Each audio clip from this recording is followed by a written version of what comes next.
Hello, my name is Lapinat Mini Singse, and my presentation is on the community analysis of the south half of St. Petersburg, Florida. It wasn't until 1875 that St. Petersburg, Florida became the city of many attractions. Like many other cities, St. Petersburg has an extensive historical background that started with General John Williams. After migrating to Florida from Detroit, he made a grand purchase of 25,000 acres of land, which is now known as Tampa Bay. With a vision to create a city of graceful parks and broad streets, the city of St. Petersburg was born. Nearly 13 years later, in 1888, a Russian aristocrat by the name of Peter Demings arrived and introduced the Orange Belt Railway to the city. He is also the founder for its name after his birthplace, St. Petersburg, Russia, in 1903. Over the next several years, the city experienced a number of firsts. In addition to the first public library that was built, the city was introduced to the world of baseball and commercial aviation. Yet this was only the beginning for the city. Over the next several decades, the city of St. Petersburg continued to thrive. Tourists were and are still drawn in by its unique architecture as well as plans for new development. The overall population for St. Petersburg is a total of 244,769 residents, making it the fifth largest city in Florida. It has a population density of 4,146 people.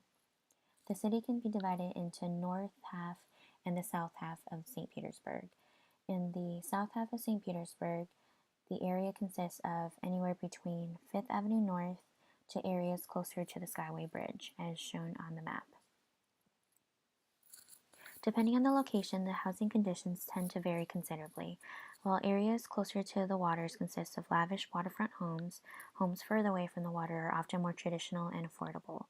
They are generally comprised of a wide variety of homes, including RV trailer parks, condominiums, apartments, and traditional single-family homes. The number of homes rented or owned highly depends on the individual's income. Another influencing factor of the number of homes rented is rental assistance programs. There are a number of options available for assistance, such as privately owned subsidized housing for low-income tenants, public housing for low-income families, the disabled or the elderly, and housing programs such as Section 8. In the south half of St. Petersburg, there are 6 elementaries, 2 middle schools, and 1 high school. As for higher continuing education institutions, there is the St. Petersburg Community College or Eckerd College in the area. As for social services, the south half of St. Petersburg includes Pinellas Opportunity Council, which provides services to the elderly. They help the senior population maintain a safe, efficient living environment since they are unable to complete the normal tasks of housekeeping themselves. As for the Salvation Army, they provide help to individuals and families during hardship by providing them with emergency shelter, food, clothing, furniture assistance, and financial assistance. As for the Pinellas County Human Services, they are comprised of over 105 partner agencies that provides the community with solutions to numerous economic and social needs, such as obtaining access to medical care, emergency financial assistance, and optimizing benefits for veterans and dependents. Going back to the population, the community widely ranges based on the age and the race of the population. According to the statistics, it is shown that merely a great percentage of the population is either under 18 years of age or 65 years or older. As for the race, the city of St. Petersburg is primarily white or American, making up 69.2% of the population. Based on statistics, the unemployment rate in the city of St. Petersburg is at a 2.9%, which is significantly lower than the state level, which is 3.5%. As for educational level, the city of St. Petersburg shows a greater percentage of those with high school graduate or higher levels of education in terms of bachelor's degree or higher is at a much lower rate at 33.1%. As for the population, live births consist of 1.1% of the population, while general deaths consist of 0.9% of the population. The leading causes of death in St. Petersburg is heart disease, cancer, and chronic lower respiratory diseases. As for communicable diseases, sexually transmitted diseases is the top leading cause, including syphilis, chlamydia, and gonorrhea. As for health-related resources, there are 2 hospitals in the residing area, which is Bayfront Hospital and Johns Hopkins All Children's Hospital. They are both located directly across from each other in the downtown St. Pete area. Also in that area, there is one urgent care available known as the Signature Urgent Care. Further south from this area, there is one rehabilitation center, the Alpine Health and Rehabilitation Center, which includes post-acute care, rehabilitative, skilled nursing, and short and long-term care.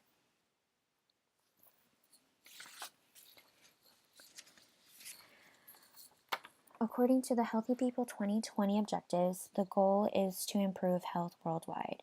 In order to accomplish that, it is essential to identify health disparities by creating a safe environment that promotes quality of life, and good health. The 3 common issues in the south half of St. Petersburg is access to health services, food safety, and older adults.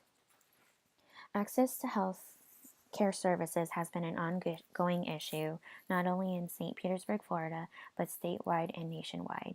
Common barriers to accessing health include higher costs and lack of resources, which often leads to unmet health needs, further delaying care and treatment. Without sufficient financial means, these individuals tend to have advanced poor health conditions when compared to the rest of the population. As for food safety, believe it or not, foodborne illnesses has led to 128,000 hospitalizations and 3,000 deaths. It becomes a huge burden on public health as it is easily spread through contact, such as salmonella, and the most common one has been hepatitis A. As for older adults, as shown by statistics, covers a great amount of the population in Florida. They are the ones that have the potential for developing chronic illnesses and are more prone to injuries such as falls, fractures, and so on. In the south half of St. Petersburg, there is a great number of recreational centers and parks that provides summer programs and after-school programs to students and children. In that same area, there's also one police department, the St. Petersburg Police Department, that serves the community. There is also the fire department, which consists of 3 stations, 1, 3, and 5. They have an average response time between 4 minutes and 30 seconds to 4 minutes and 50 seconds. They also provide basic CPR and first aid classes to the public in the area. As for EMS services, Sunstar proudly serves the community of St. Petersburg. They have a highly skilled team of EMTs and paramedics that provides high quality patient care to those before they are hospitalized. As for the government and public policy, the city of St. Petersburg is governed by the mayor and its mayoral office. As the 53rd mayor of St. Petersburg, Riss Greisman was originally elected for office in 2014 and re-elected in 2017. He has fulfilled a number of aspirations, including building a new pier, implementing curbside recycling, and funding the city's first bike share program, amongst many other things. As mayor, he has a team of public officials that help him oversee the many responsibilities associated with running this office, including deputy mayor, chief of policy, cultural affairs, and so on. When analyzing a community, it's important to address concerns that poses a threat to the public's health, safety, and availability of health services.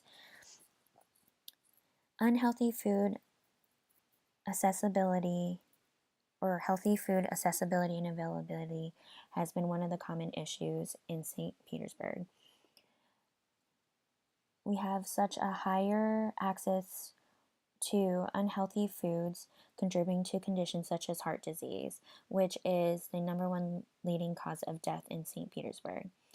Homelessness is another concern in this area, as they are the vulnerable population that tends to be our frequent flyers or readmissions due to lack of community resources. As for mental health, it is crucial that we eliminate the stigma associated with conditions such as anxiety, depression, and so on. By cultivating a more open environment, the risk for suicide and suicide attempts can be reduced. Although road conditions have significantly improved, there is always potential for dangers such as accidents and mishaps. By revamping the conditions of our roads, will definitely decrease the amount of dangers. Whether it be alcohol or illicit drugs, substance abuse poses a great threat to individuals' health as it can cause rapid organ deterioration or failure. As for violence, violence is never the key. It causes unnecessary physical and emotional trauma that requires a great deal of resources from the community. By recognizing the problems and pitfalls within the community, it provides healthcare professionals, such as public health nurses, with a better insight into the community's needs and available resources, one city at a time.